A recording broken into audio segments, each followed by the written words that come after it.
المال والبنون، مال اور بیٹے، یہ دو پسندیدہ ترین چیزیں انسان کی، مال اور بیٹے، زینت الحیات الدنیا، دنیا کی زندگی کی رونق۔ دنیا میں انسان ان کا نام لے لے کر، ان کا ذکر کر کر کے خوش ہوتا رہتا ہے کہ میرے اتنے بیٹے ہیں، اتنے قابل ہیں، اور انسان ایک خاص طرح کی مسرت محسوس کرتا ہے ان چیزوں کو پا کر، ایک خاص نشہ ہوتا ہے ان سب چیزوں کا۔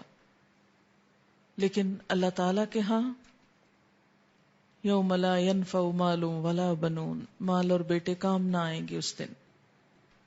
کیا کام آئے گا؟ والباقیات، باقی رہنے والی چیزیں، الصالحات، نیکیاں ہیں، باقی تو نیکیاں ہی بچیں گی۔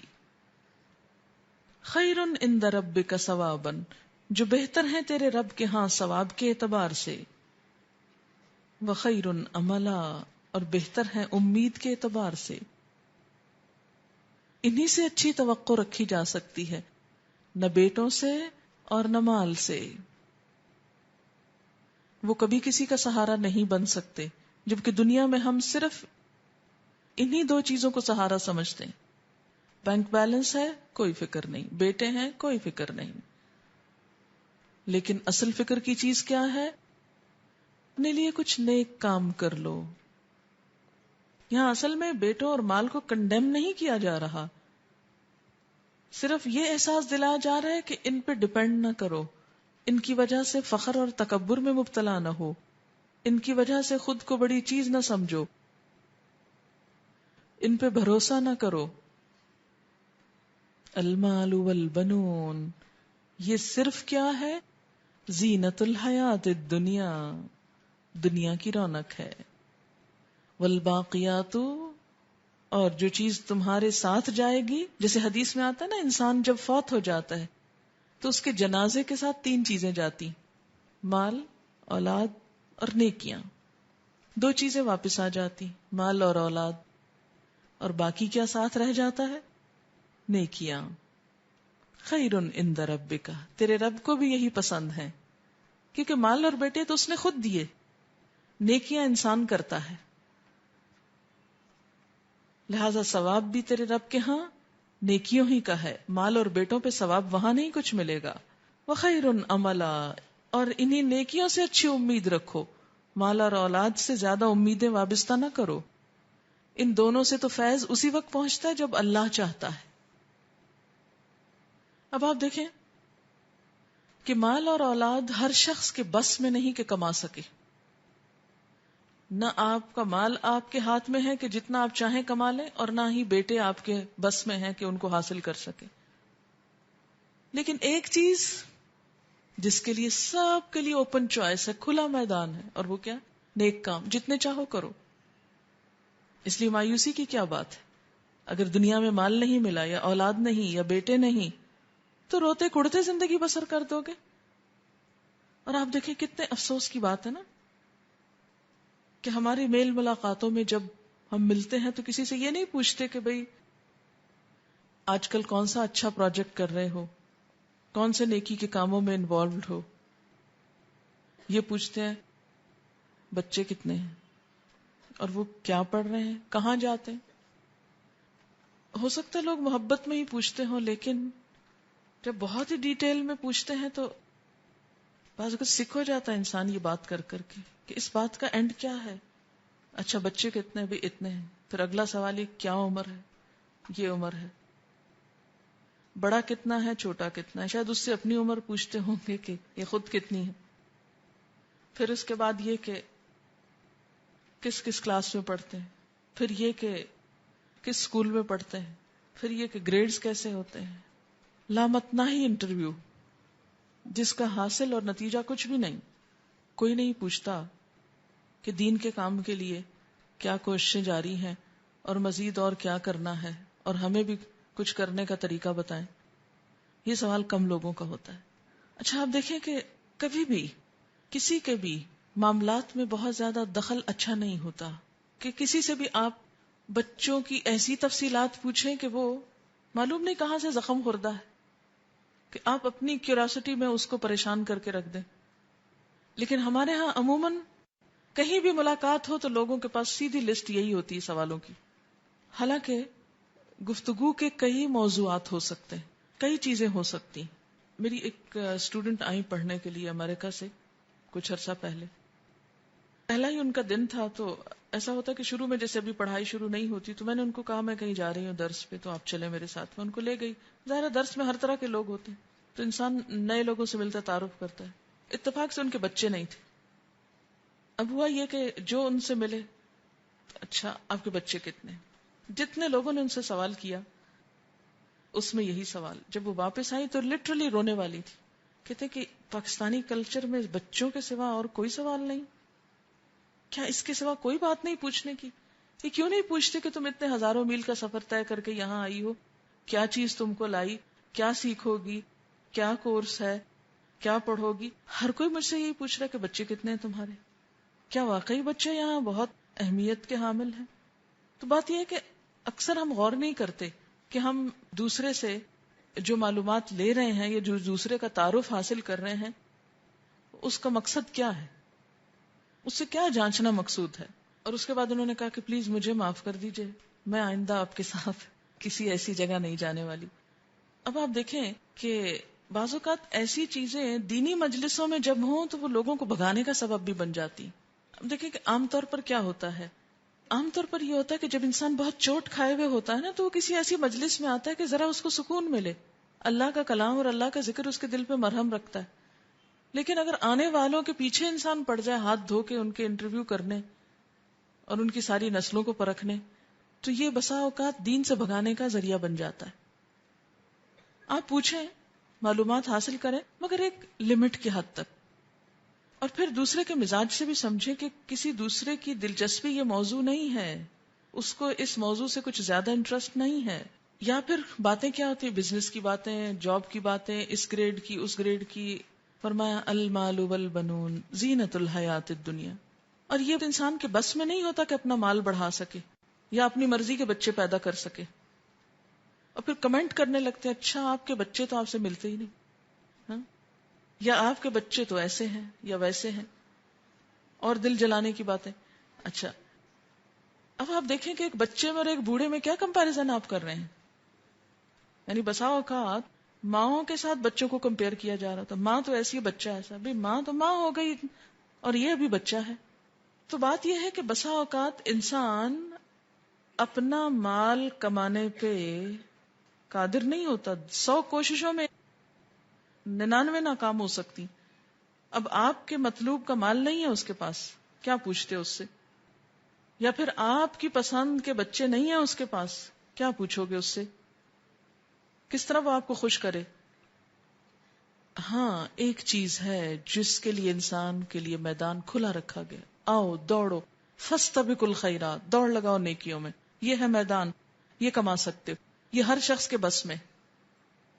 لیکن ادھر ہمارا دھیان نہیں جاتا, نہ اس موضوع پہ ہم بات کرتے, اور سارا دھیان کدھر جاتا ہے؟ ان چیزوں کی طرف جو انسان کی قسمت میں زیادہ ہے اور کوشش میں کم ہے. مال بھی اللہ کی تقسیم ہے اور اولاد بھی اللہ کی تقسیم ہے. اس میں ہمارا اپنا بس کم چلتا ہے اور اللہ کی مرضی زیادہ چلتی. اور نیکیوں کے لیے اللہ نے من شاء فلیؤمن ومن شاء فلیکفر. اور پھر مال اور بیٹوں سے ثواب کما سکتے ہو اگر ان کو اچھے کام لگاؤ, اور جب اچھی امید رکھو. لیکن اصل چیز کیا ہے؟ باقیات الصالحات, نیکیاں, انہی سے اچھا انجام ملے گا اور اسی سے اچھی امید رکھی جائے گی. وَيَوْمَ نُسَيِّرُ الْجِبَالَ, اور جس دن ہم چلا دیں گے پہاڑوں کو, پہاڑ چل پڑیں گے, سارا سین بدل جائے گا. ذرا تصور کریں اگر یہ پلرز چلنے لگے اور آگ کی طرف بڑھنے لگے, سوچیں, پہاڑ تو اس وقت نظر نہیں آ رہے, یہ پلرز ہی نظر آ رہے ہیں. تو اگر یہ چل کے آپ کی طرف آنے لگے, کیسا ہولناک سین ہو جائے. قیامت کے قریب کیا ہوگا؟ ہم پہاڑوں کو چلا دیں گے, پہاڑ اکھڑ جائیں گے. وَتَرَى الْأَرْضَ بَارِزَةً، اور تم دیکھو کہ زمین سیدھی چٹیل ہو گئی، کھلی ہوئی، برہنہ، ہر چیز صاف ہو جائے گی. وَحَشَرْنَاهُمْ، اور ہم ان کو اکٹھا کر لیں گے، سب کو جمع کر لیں گے. فَلَمْ نُغَادِرْ مِنْهُمْ أَحَدًا، ان میں سے کسی ایک کو نہ چھوڑیں گے، ایک بھی بچ کے کہیں نہیں جائے گا. وَأُرِدُوا عَلَى رَبِّكَ صَفًّا، اور وہ پیش کیے جائیں گے اپنے رب کے حضور صف در صف، لائنوں میں، کوئی بھگدڑ نہ ہوگی، کوئی بھیڑ نہ ہوگی، کیوں لگے ہوئے ہوں گے، ایک کے بعد ایک باری سے آئے گا اور حساب دے گا. بھیڑ میں تو لوگ اسکیپ کر جاتے ہیں نا، ادھر سے ادھر نکل بھاگتے ہیں، اور میں نہیں، ٹھیک لائنیں بنوا دی جائیں گی اور سب کو باری باری رب کے حضور حاضر ہونا ہوگا.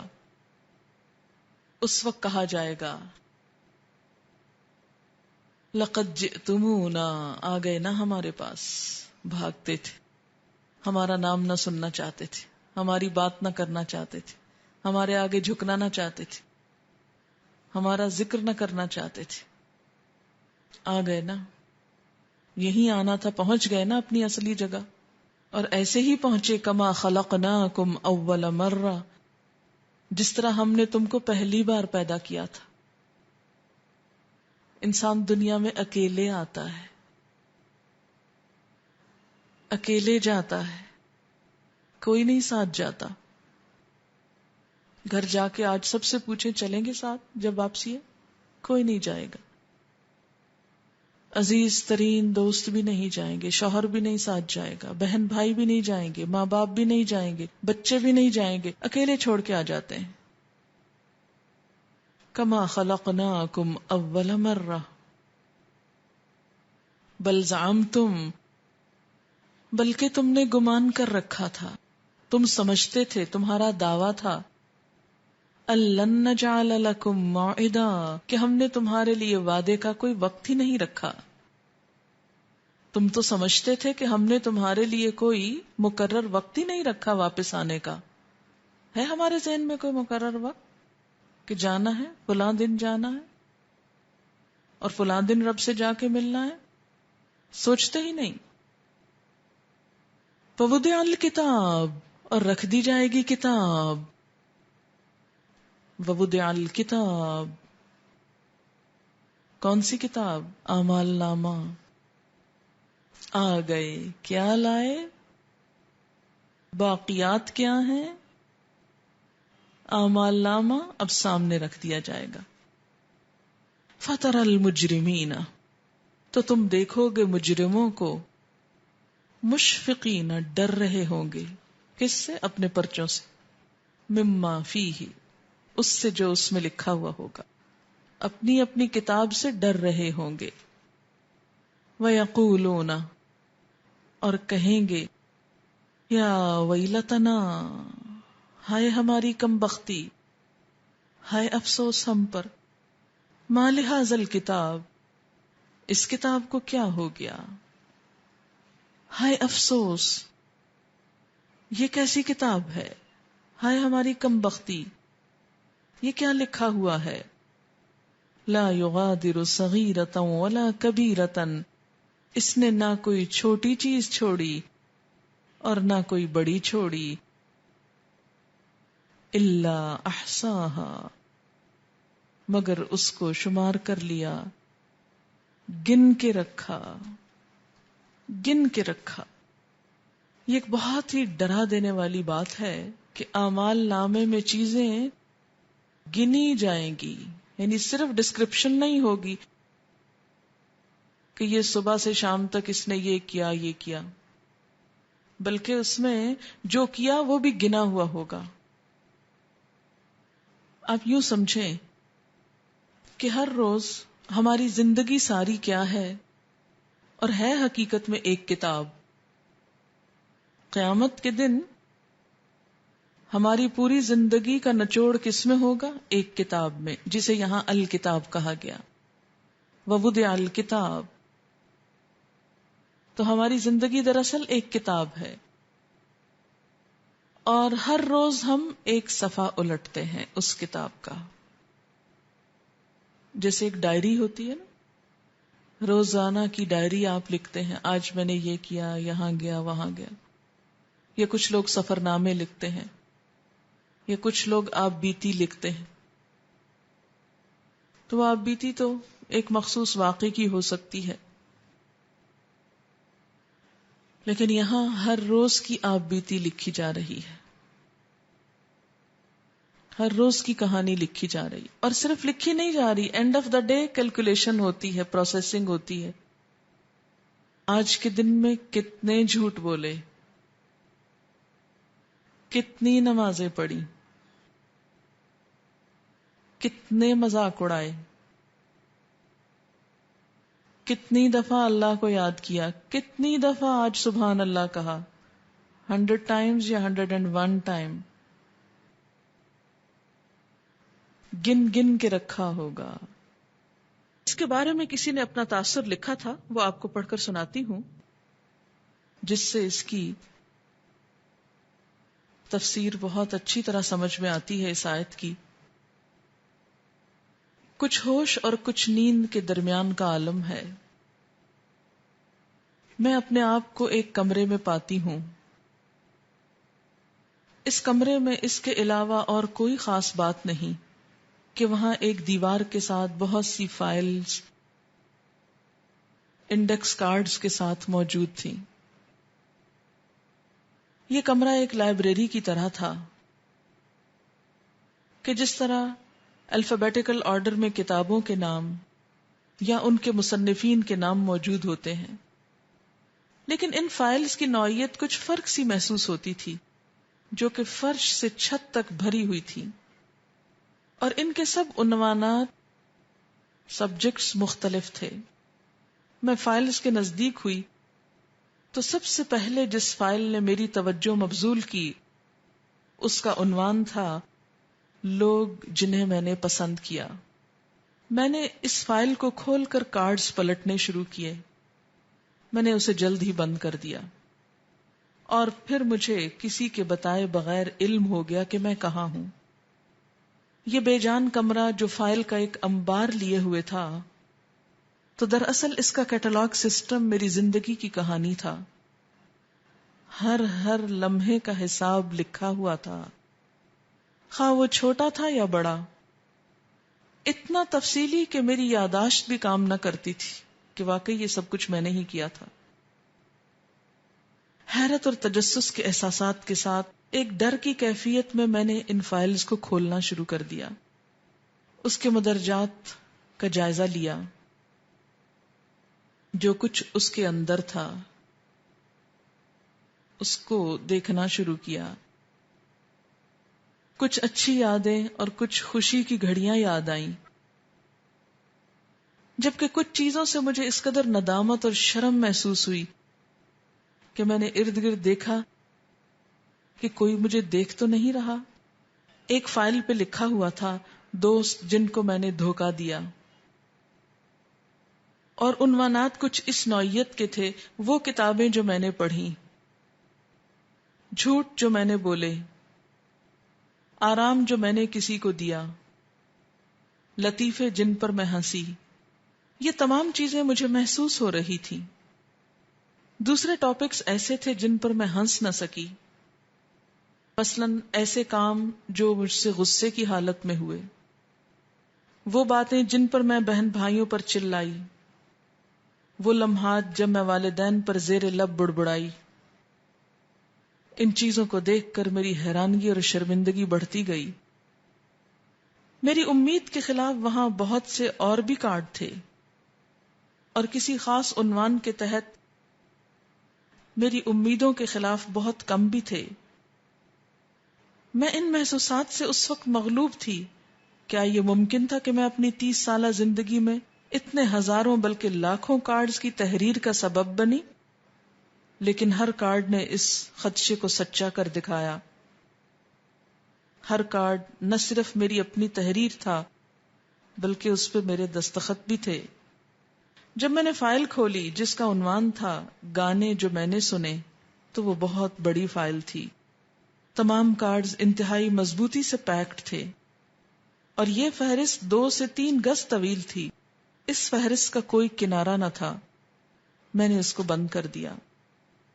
شرمندگی کا ایک احساس تھا اور یہ شرمندگی اس طویل وقت کے خیال سے بڑھ رہی تھی جو میں نے اس لغو مصروفیت میں گزارا تھا. جب میں نے ایک اور فائل نفسانی شہوت سے بھری ہوئی سوچیں کھولی تو میں نے اپنے جسم میں ایک سرد لہر محسوس کی.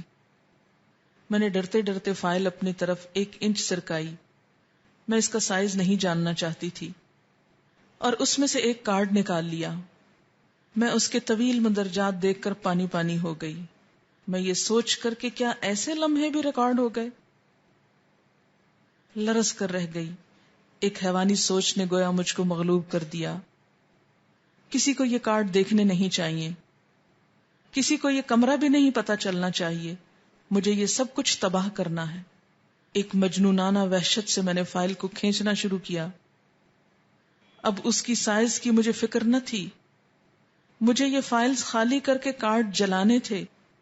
لیکن جب میں نے اس کو کھول کر کارڈز فرش پر پھینکنے چاہے تو مجھے احساس ہوا کہ میں تو ایک کارڈ کو بھی اس کی جگہ سے نہیں ہلا سکتی. میں نے مایوسی کے عالم میں ایک کارڈ کھینچا، اس کو پھاڑنا چاہا تو اسے لوہے کی طرح سخت پایا.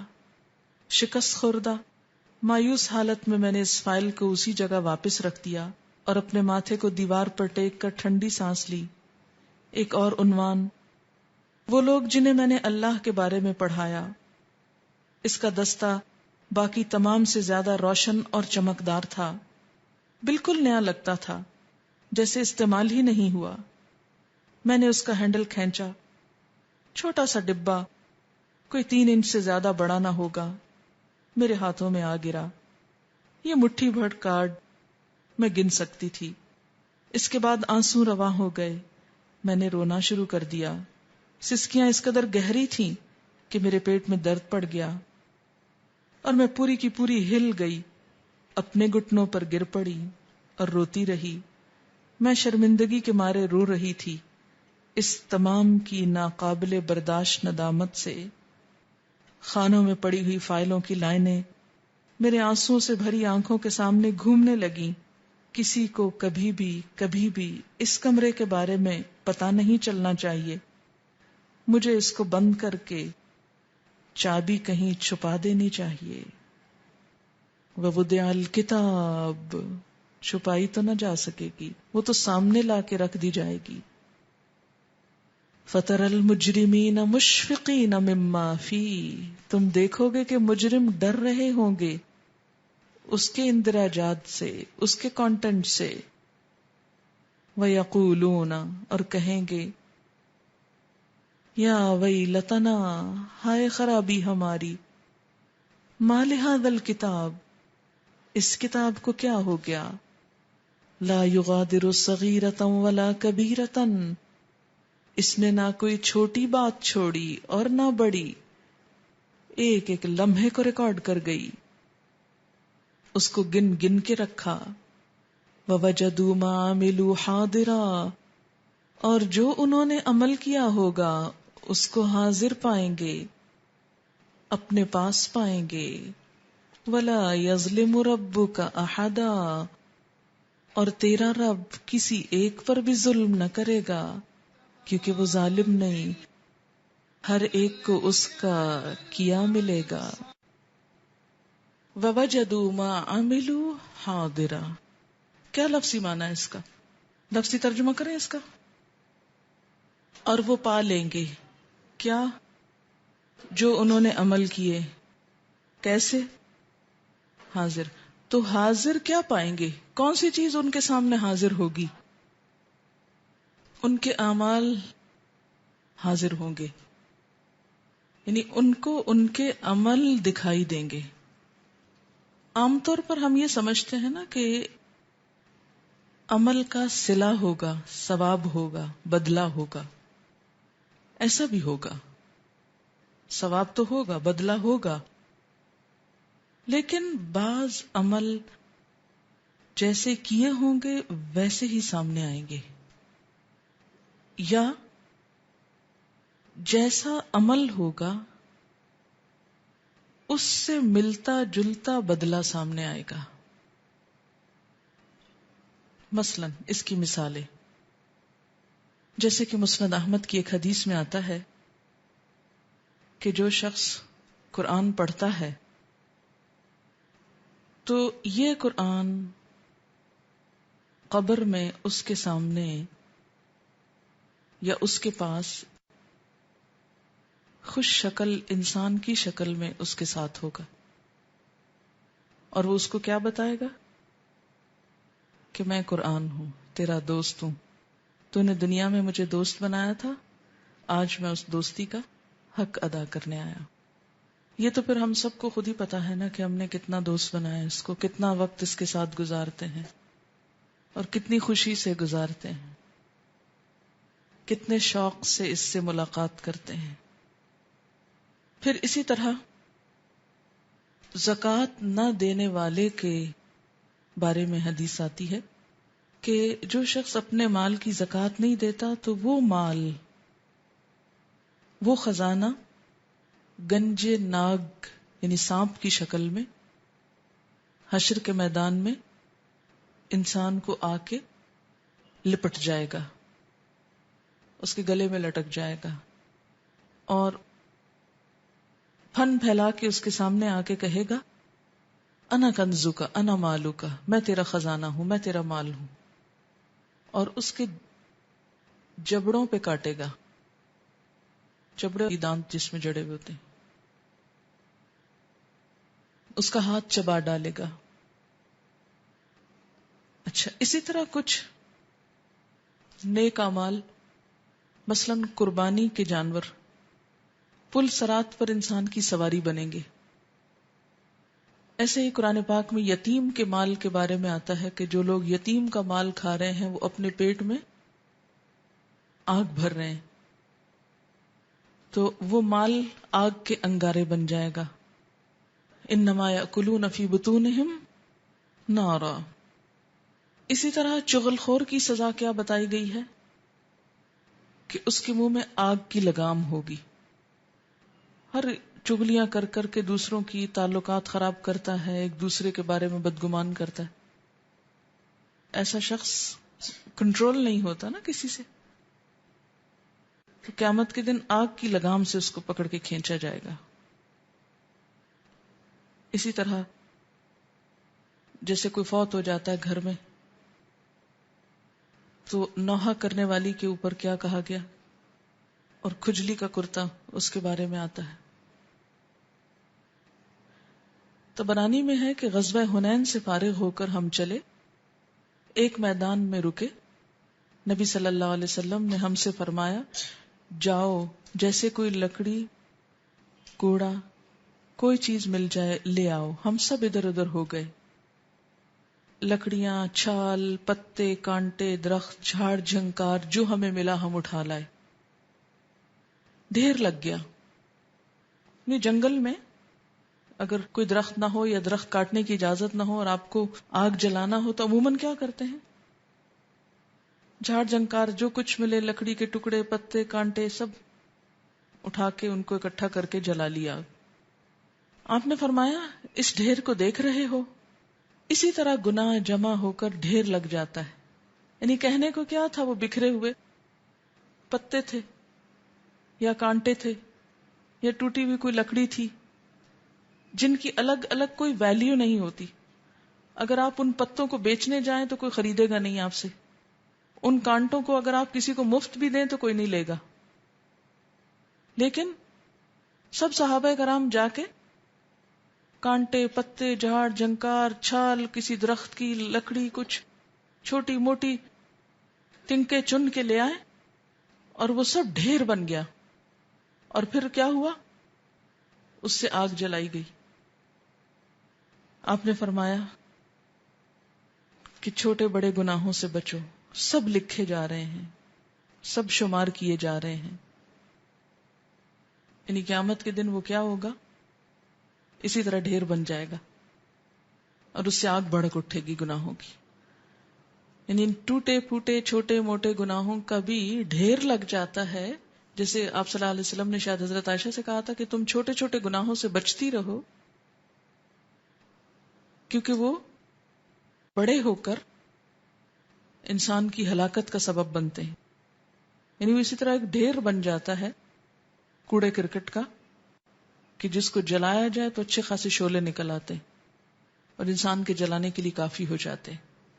کیونکہ عام طور پر ہم کیا کرتے ہیں، ہم کہتے ہیں اچھا یہ چھوٹی سی بات ہے نا، چھوٹا سا گناہ ہے، خیر ہے، اس سے کچھ نہیں فرق پڑتا، اتنے بھی ریجڈ نہ بنو، اس سے کون سی قیامت آ جائے گی، اب تمہارے اتنی سی بات سے تمہاری پکڑ ہو جائے گی، شامت آ جائے گی. ایسے ہی کر کر کے ہم غلط کام کرتے ہیں نا، یہ تو چھوٹی سی بات ہے، اس سے کیا، چلو ایک دفعہ کر لو، ونس. اور ہر دفعہ جب ہم غلط کام کرنے لگتے ہیں تو ہم کیا کہتے ہیں، ایک ہی دفعہ تو کیا ہے. شیطان کا وسوسہ ہوتا ہے نا. اور یہ کتنی باریک بات ہے جو نبی صلی اللہ علیہ وسلم نے ہماری توجہ دلائی ہے اس پر. آپ دیکھیں کہ عام طور پر لوگ بڑے بڑے گناہوں سے بچتے ہیں، نماز بھی پڑھ لیں گے، روزہ بھی رکھ لیں گے، اور بھی بڑے بڑے نیکی کے جو سٹیمپڈ کام ہیں ان کو کر لیے، یا بڑے بڑے گناہوں سے بچے. نہیں توبہ، ہم کسی کی چوری تو نہیں کرتے، ہم کو جھوٹ تو نہیں بولتے، ہم اور برا نہیں کرتے. لیکن چوری نہیں کرتے مگر نگاہوں کی چوری کر لیتے ہیں. اچھا پرچہ نقل کرنے میں کیا ہے، ایسی کیا قیامت آ جائے گی، کون سی ٹیچر دیکھ رہی ہے کہ میں اگر کسی کی نقل کر لوں. اچھا بعض اوقات ہم کو مبالغہ آرائی کی بڑی عادت ہوتی، مثلا ایک بات ایک دو دفعہ کے 10,000 دفعہ کہا ہے تم کو یہ نہ کرو. اچھا سویر سے بیٹھا ہوں میں، حالانکہ آپ 5 منٹ ہوئے آپ آئے. کس قدر مبالغہ آرائیاں ہم کرتے ہیں اپنی چھوٹی چھوٹی گفتگو. سارے دن کی اگر مبالغہ آرائی جمع کر لینا شام تک، تو جھوٹ کا ڈھیر لگ جائے گا. یاد رکھیے کچھ مبالغے جو ہوتے ہیں وہ تو ایک زبان کا محاورہ ہوتے ہیں، وہ جو محاورتاً استعمال ہے اس کی تو خیر ہے، وہ تو سب کو پتا ہے کہ یہ محاورہ بولا گیا. لیکن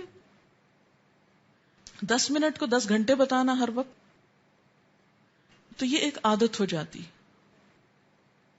چھوٹی سی بات کو اتنا بڑھا کے بیان کرنا ہو، اور بعض اوقات کسی کو چڑھانے کے لیے، بعض اوقات کسی کو ہنسانے کے لیے. آپ نے فرمایا ہلاکت ہے، ہلاکت ہے، ہلاکت ہے اس شخص کے لیے جو کسی کو ہنسانے کے لیے جھوٹ بولے.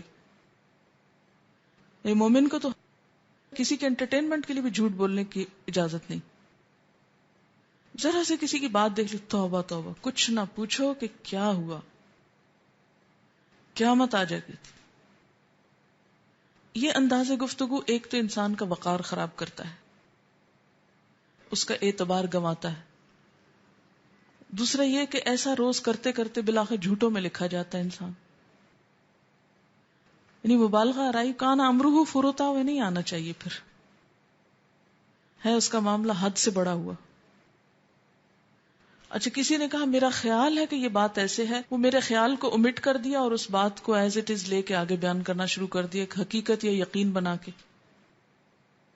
بعض اوقات اپنے ذہن میں کوئی بدگمانی آ رہی ہے، اس کا کسی سے اظہار کیا، دوسرے نے سنا، اس نے اس کو گمان نہیں سمجھا، اس نے اس کو حقیقت بنا کے آگے پیش کر دیا.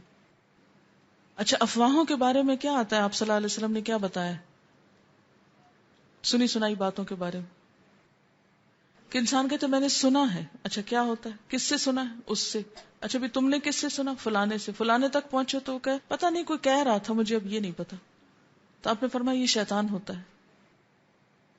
اور اس کا نتیجہ کیا ہوتا ہے کہ لا یعنی irrelevant فضول قسم کی گفتگویں گھومتی چلی جاتی جن کا کوئی حاصل نہیں ہوتا، جس کا کوئی نتیجہ نہیں نکلتا. اور اس طرح انسان بامقصد زندگی سے دور ہو جاتا ہے، بامقصد زندگی سے. تو اپنی زبان کی حفاظت اور اس میں مبالغہ آرائیوں سے پرہیز یہ بھی ضروری ہے، ورنہ یہ جو حدیث ہے نا کہ وہ لکڑی، چھال، کانٹا یہ سب مل کے ڈھیر بن جائے گا. کیونکہ شیطان کا یہ حربہ ہے نا، جب کوئی غلط کام کروانے لگتا ہے تو کیا کہتا ہے، چھوٹا سا تو ہے، اتنا سا تو ہے، ایک ہی دفعہ تو ہے. اسی لیے کسی بزرگ کا قول ہے، یہ نہ دیکھو کہ گناہ چھوٹا ہے کہ بڑا ہے، یہ دیکھو کہ نافرمانی کس کی ہو رہی. ناراض کس کو کر رہے ہیں؟ اس دن رسک لینے کی بات ہو رہی تھی، اس پہ بڑا اچھا کسی نے واقعہ یاد کروایا، مجھے واقعی فائدہ مند ہے کہ اگر انسان رسک نہیں لیتا کسی بھی کام کو کرنے کے لیے تو اس کے باوجود وہ پھر رسک میں ہے، اس کا وجود بھی رسک میں ہے۔ یہ کہانی آپ سب نے سن رکھی ہے، لیکن اس موقع کی مناسبت سے کہ بات مزید سمجھ میں آ جائے، یہ لکھتی ہیں کہ دو بیج سیڈز ایک دوسرے کے سامنے زرخیز زمین میں پڑے ہوئے تھے۔ ایک نے کہا میں اگنا چاہتا ہوں، میں اپنی جڑیں نیچے گہری زمین میں بھیجنا چاہتا ہوں، پھر میں سطح زمین سے ابھرنا چاہتا ہوں، میں بہار کی آمد پر ننھی کومپل کی طرح فضا میں لہرانا چاہتا ہوں، میں اپنے چہرے پر دھوپ کی تمازت سے لطف اندوز ہونا چاہتا ہوں اور شبنم کے قطروں کو اپنی پتیوں پہ محسوس کرنا چاہتا ہوں۔ دوسرے بیج نے کہا میں نیچے زمین میں اپنی جڑیں بھیجنے سے ڈرتا ہوں، نہ معلوم زمین کے اندھیروں میں کیا ہو، اگر میں زمین کی سطح کو پھاڑ کر باہر آیا تو میری نازک کومپل خراب ہو جائے گی، اگر میری اس ننھی کومپل کو گلہری کھا گئی تو، اگر میں کلیاں کھول دوں تو ہو سکتا ہے سطح زمین سے کوئی بچہ مجھ کو توڑ لے، نہیں، میرے لیے زیادہ اچھا یہ ہے کہ میں انتظار کروں یہاں تک کہ سب کچھ محفوظ ہو، یعنی خطرہ نہ ہو کوئی۔ اس طرح اس نے انتظار کیا، اتنے میں ایک مرغی چگتی ہوئی ادھر آئی اور انتظار کرنے والے بیج کو کھا گئی۔ تو ہم میں سے جو لوگ آگے بڑھنے اور پھلنے پھولنے کا خطرہ مول نہیں لیتے، ہو سکتا ہے کہ وقت ان کو کھا جائے۔ تو کسی بھی کام کے کرنے کے لیے جرأت اور بہادری اور رسک لینا ضروری ہے۔ رسک لینے میں اب آپ دیکھیں کہ ایک بیج جب پودا بن جاتا ہے تو ایک آدھ پتی کو توڑے گا نا، اور اگر وہ کومپل بھی کوئی توڑ گیا تو بیج سے تو بڑی ہوگی نا، ایک اس کی زندگی کسی کام تو آئی۔ تو اگر آپ اپنی زندگی کو کارآمد بنانا چاہتے ہیں، دوسروں کے لیے فائدہ مند، تو اس صورت میں آپ کو رسک لینے ہوں گے۔ وآخر دعوانا ان الحمد للہ رب العالمین۔ سبحانک اللہم وبحمدک نشہد ان لا الہ الا انت نستغفرک ونتوب الیک۔ السلام علیکم ورحمۃ اللہ وبرکاتہ۔